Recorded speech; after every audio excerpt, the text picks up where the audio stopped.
হোক ঠান্ডা, আমি তো বলেছি আমি খাবো না।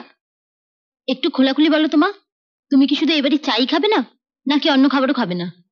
হ্যাঁ, তুমি যদি বলো এবারে আহার বর্জন করবে, তাহলে স্বামী হিসেবে তো আমার একটা কর্তব্য আছে।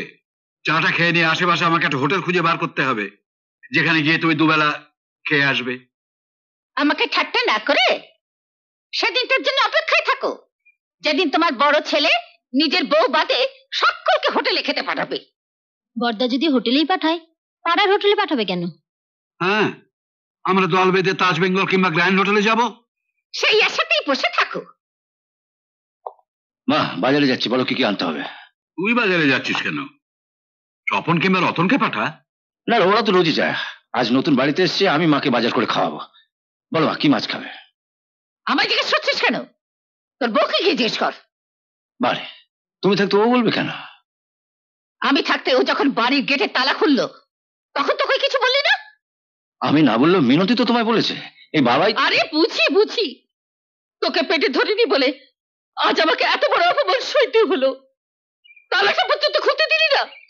তোমাকে তালা খুলতে দেবে কি? তুমি একবার তালা খুললে তো বন্ধ করতেই ভুলে যাও। সকালবেলা ঘুম থেকে উঠে সেই যে মুখের তালাটি একবার খুলে বকবকানি শুরু করলে, মাঝরাত পর্যন্ত তো সেটা বন্ধই করো না।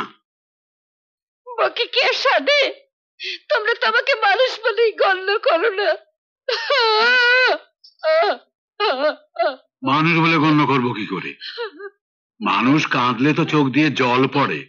তোমার চোখের উপর থেকে আঁচড়টা সরিয়ে একটু দেখাও দেখি কপটা জল পড়েছে।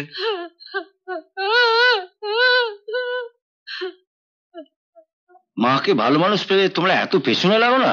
ও না না, বলো না মা, কি খাবে? মাছটা মাংস? মা, ইলিশ মাছ খাবি ডিম ছাড়া? এ না পাওয়ার কি আছে? ইলিশ মাছের এখন যা দাম। হোক দাম, আমার মা ইলিশ মাছ খেতে চেয়েছে, আমি জোড়া ইলিশ নিয়ে আসবো। হ্যাঁ গো, এই সর্ষে বাটা দিয়ে ভাপে সেদ্ধ খাবে না বেগুন দিয়ে কালো জিরে দিয়ে পাতলা ঝোল খাবে? বলো না। বুঝলি সন্ধ্যা, আমার অবস্থাটা হয়েছে আবহাওয়া অফিসের বড় বাবুর মতো। কখন যে বৃষ্টি পড়বে আর কখন যে রোদ উঠবে, এতদিন বিয়ে হয়েছে আজও পর্যন্ত বুঝে উঠতে পারলাম না।